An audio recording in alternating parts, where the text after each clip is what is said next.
Assalamualaikum warahmatullahi wabarakatuh.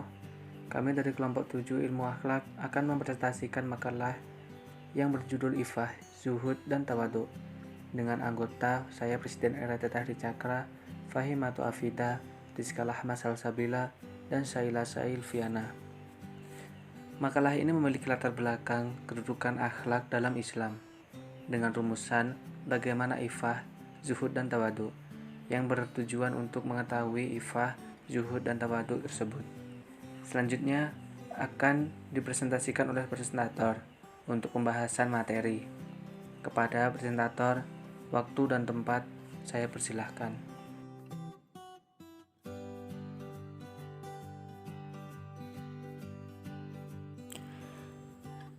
Baik, saya akan menjelaskan tentang ifah. Pengertian ifah.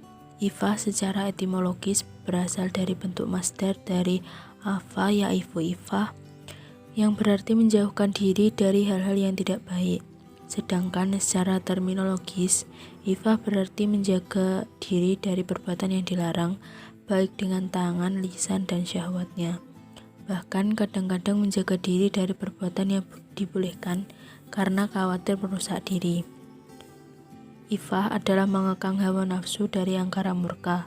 Lebih spesifik lagi, yang dimaksud dengan al-ifah adalah sikap yang bisa menjaga seseorang dari melakukan perbuatan-perbuatan dosa, baik yang bisa dilakukan dengan tangan, lisan, atau kepopulerannya. Oleh sebab itu, ifah pada diri manusia merupakan sifat potensial yang harus dididik, ditanamkan, serta dilatih secara sungguh-sungguh dalam diri manusia, sehingga bisa menjadi benteng dalam menjaga kemuliaan eksistensi dirinya. Pentingnya sifat ifah ini ditanamkan dalam diri seorang muslim karena ia merupakan perintah agama yang banyak memberikan kebaikan. Seperti firman Allah dalam Al-Quran surat Al-A'la ayat 14, Bismillahirrahmanirrahim, Qad aflaqa man tazakka, yang artinya sesungguhnya beruntunglah orang yang membersihkan diri dengan beriman. Yang selanjutnya saya akan menjelaskan kriteria ifah. Etika Islam adalah suatu aturan yang sesuai dengan ajaran-ajaran agama Islam yang terdapat pada Al-Quran dan Sunnah Nabi Muhammad. Di dalamnya terdapat nilai-nilai luhur dan sifat-sifat terpuji. Salah satunya adalah menjaga kehormatan diri. Untuk menjaga kehormatan diri, Islam telah menetapkan norma-norma dalam pergaulan antara laki-laki dan perempuan. Di antaranya adalah yang pertama, berbicara dengan wajar terhadap lawan jenis. Sejak awal, Islam telah memberikan aturan-aturan yang mengarah pada daya tarik wanita. Islam mengajarkan daya tarik tersebut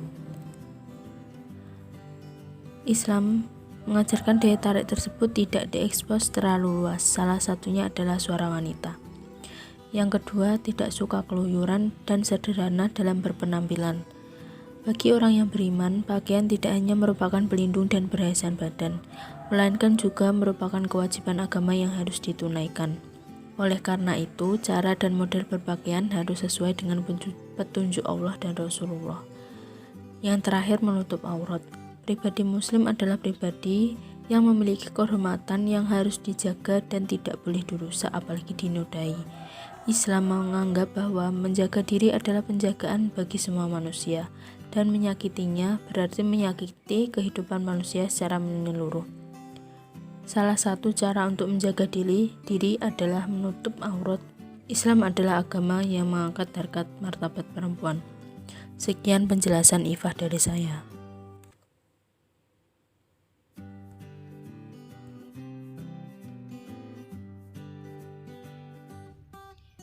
Kemudian yang kedua adalah zuhud. Bagaimana itu pengertian zuhud? Zuhud berasal dari bahasa Arab yang memiliki akar kata zahada yazhadu zuhdan, yang artinya meninggalkan, tidak menyukai, dan menjauhkan diri. Menurut Al-Imam Ahmad, zuhud di dunia artinya tidak mengumbar harapan di dunia. Ada pula salah satu riwayat dari beliau mengatakan bahwa zuhud itu tidak gembira mendapatkan keduniaan dan tidak sedih kehilangan keduniaannya. Kemudian kita harus mengetahui bagaimana tanda-tanda zuhud. Tanda yang pertama yaitu seseorang tidak merasa gembira dengan terwujudnya sesuatu dan tidak pula merasa sedih dengan tidak terwujudnya sesuatu. Kemudian tanda yang kedua yaitu sama saja di sisinya orang yang mencela dan mencacinya, baik terkait dengan harta maupun kedudukan. Kemudian yang ketiga yaitu tanda zuhud senantiasa bersama dengan Allah Subhanahu wa Ta'ala dan hatinya lebih didominasi oleh lezat dan nikmatnya ketaatan, karena hati tidak dapat terbebas dari kecintaan kepada Allah Subhanahu wa Ta'ala. Kemudian macam-macam zuhud. Yang pertama, zuhud terhadap barang yang haram. Hukumnya wajib fardhu ain. Kemudian yang kedua, zuhud terhadap barang yang subhat. Namun, terdapat beberapa tingkatan terhadap sesuatu yang subhat. Apabila subhat itu lebih kuat, maka ia akan condong ke hukum wajib. Dan jika lemah, maka condong pada hukum sunnah. Kemudian yang ketiga, zuhud pada sesuatu yang berlebihan dalam perkara yang halal. Yang keempat, zuhud terhadap manusia atau diri sendiri dengan cara mempermudah dirinya dalam beribadah di jalan Allah. Yang kelima, zuhud terhadap perkara keseluruhan, yaitu zuhud terhadap perkara-perkara selain untuk Allah dan perkara yang menyibukkan terhadap yang selain untuknya. Ada beberapa tingkatan zuhud. Menurut Imam Al-Ghazali ada 3 tingkatan, yaitu pertama, berzuhud pada dunia tetapi hatinya masih mencintai dunia. Yang kedua, zuhud orang-orang yang meninggalkan dunia karena menginginkan akhirat. Kemudian yang ketiga, zuhud orang yang tahu bahwa dunia tidaklah apa-apa jika dibandingkan dengan akhirat. Berbicara mengenai keutamaan zuhud, Allah menjelaskan keutamaan zuhud dalam beberapa ayat Al-Quran, yaitu pada surat Al-Qasas ayat 79-80. Dalam ayat tersebut dijelaskan bahwa orang yang mempunyai sifat zuhud diberikan sifat berilmu. Kemudian, sabda Rasulullah SAW berikut juga menunjukkan bahwa besarnya keutamaan dan kedudukan zuhud. Bersikap zuhudlah terhadap dunia, maka Allah akan mencintaimu. Dan bersikap zuhudlah terhadap yang ada di tangan manusia, maka mereka pun akan mencintaimu. Hadis riwayat Ibnu Majah.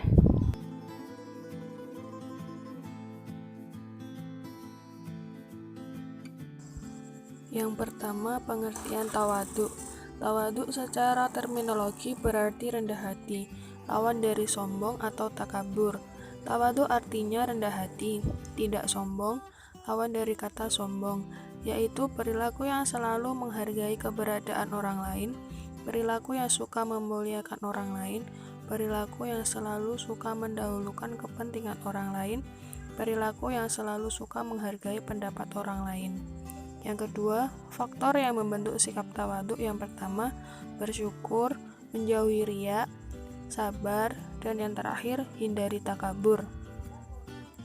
Yang ketiga, ciri-ciri tawadhu yang pertama, salah satu sikap tawadhu dapat ditunjukkan pada saat kita berdoa kepada Allah. Saat berdoa, seseorang dapat dikatakan tawadhu apabila ada rasa takut atau khauf dan penuh rasa harap atau roja kepada Allah Subhanahu wa Ta'ala. Yang kedua, tawadhu juga berkaitan dengan sikap baik kita kepada orang tua dan orang lain. Kepada orang tua, kita bersikap penuh hormat dan penuh patuh terhadap perintah-perintahnya. Yang ketiga, seorang dapat belajar sikap tawadhu salah satunya dengan berusaha tidak membangga-banggakan diri dengan apa yang kita miliki. Sikap membanggakan diri sangat dekat dengan kesombongan, sementara kesombongan itu merupakan lawan daripada tawadhu. Dengan demikian, berusaha menahan diri dari sikap membangga-banggakan diri secara berlebihan akan memudahkan seseorang untuk menjadi pribadi yang tawadhu. Yang keempat, macam-macam tawadhu. Syekh Az-Zarnuji dalam kitabnya yang berjudul Ta'limul Muta'alim membagi sikap tawadhu atau sikap rendah diri dalam 3 hal, yaitu yang pertama, tawadhu pada guru, yang kedua, tawadhu pada ulama, yang ketiga, tawadhu terhadap sesama teman belajar. Sedangkan Menurut Khazin Abu Faqih dalam bukunya yang berjudul Tangga Kemuliaan Menuju Tawadhu ada 4, yaitu yang pertama tawadhu kepada Allah, tawadhu kepada Rasulullah, tawadhu kepada agama, dan yang terakhir tawadhu kepada sesama hamba Allah. Terima kasih. Dari pengertian materi tentang iffah, zuhud, dan tawadhu, dapat disimpulkan bahwa iffah secara etimologis berasal dari bentuk masdar dari afa, yaifu, iffah, yang berarti menjauhkan diri dari hal-hal yang tidak baik. Sedangkan secara terminologis, iffah berarti menjaga diri dari perbuatan yang dilarang, baik dengan tangan, lisan, dan syahwatnya. Bahkan terkadang, menjaga diri dari perbuatan yang dibolehkan karena khawatir merusak kehormatan diri. Kemudian zuhud. Kata zuhud berasal dari bahasa Arab yang memiliki akar kata zahada, yashadu, zuhdan, yang artinya meninggalkan, tidak menyukai, dan menjauhkan diri. Menurut Al-Balibani, hakikat zuhud itu meninggalkan sesuatu yang dikasihi dan berpaling daripadanya kepada sesuatu yang lain, yang lebih baik daripadanya. Oleh karena itu, sikap seseorang yang meninggalkan kasih akan dunia karena menginginkan sesuatu di dalam akhirat itulah yang dikatakan zuhud. Kemudian tawadhu. Tawadhu adalah menampakkan kerendahan hati kepada sesuatu yang diagungkan. Bahkan ada juga yang mengartikan tawadhu sebagai tindakan berupa mengagungkan orang karena keutamanya, menerima kebenaran, dan seterusnya. Pengertian tawadhu secara terminologi berarti rendah hati, lawan dari sombong atau takabur. Tawadhu menurut Al-Ghazali adalah mengeluarkan kedudukan atau kata dan menganggap orang lebih utama daripada kita. Tawadhu menurut Ahmad At-Thala adalah sesuatu yang timbul karena melihat kebesaran Allah dan terbukanya sifat-sifat Allah.